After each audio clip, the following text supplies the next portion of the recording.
Hi, I'm Shan Taylor. I'm a public relations major, sophomore. I went to Los Angeles for a spring break missions trip with a team from Northwestern. It was an amazing week experiencing God's glory.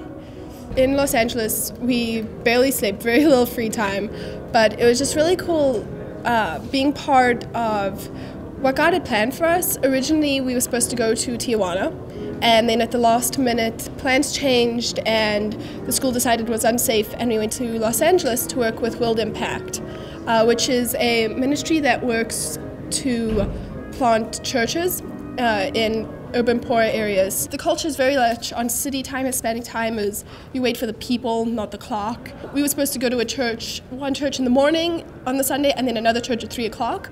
Well, at 3 o'clock, the church in the morning was still going on. We got there at 9 a.m. and the kids came and we played with the kids, and then they left and then they came back. We cooked them breakfast.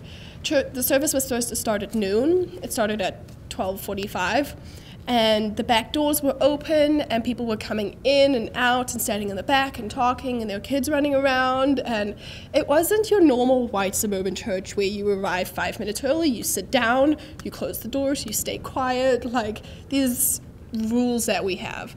It was craziness, and it was distracting and frustrating, but it was also very much the culture and very comfortable and inviting, and the service went for about 2.5 hours. And it went much longer than we had planned, but there was a baptism and some people accepted Christ in their hearts, and then there was a potluck dinner afterwards. And so that was very culturally different in just being so relaxed and so people-focused and open and just focused on God, not on the clock.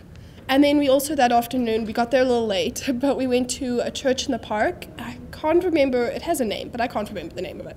But it's this guy who, he spoke a mix of English and Spanish, and he was super funny, and it was just outside in MacArthur Park, chairs, speakers, a microphone, and he just got up there and spoke and shared the gospel to the homeless people and to whoever showed up. People would walk in and walk out, and we were outside. It was freezing that day, so we were all shivering, but it was very much not your regular church service, but it was cool seeing he's using this tool and using just his ability to speak and to draw people in. While we were there, we did a kids club in the afternoons every day. The kids were just so much fun, and they were so great, and they were so excited to be there and for us to play with them. My favorite little guy was Luis, and he was just the cutest little kid, and his brother Alan were there every day, all 4 days. And they were just so excited and so much wanted to play, and she would come running. And the first day I was just kind of standing, taking pictures, standing back a bit while the kids were, and he came up to me and he's like, "Hi, who are you?" And just talking to me, and he gave me a big hug, and I'm like, "Oh, okay, this is really cute."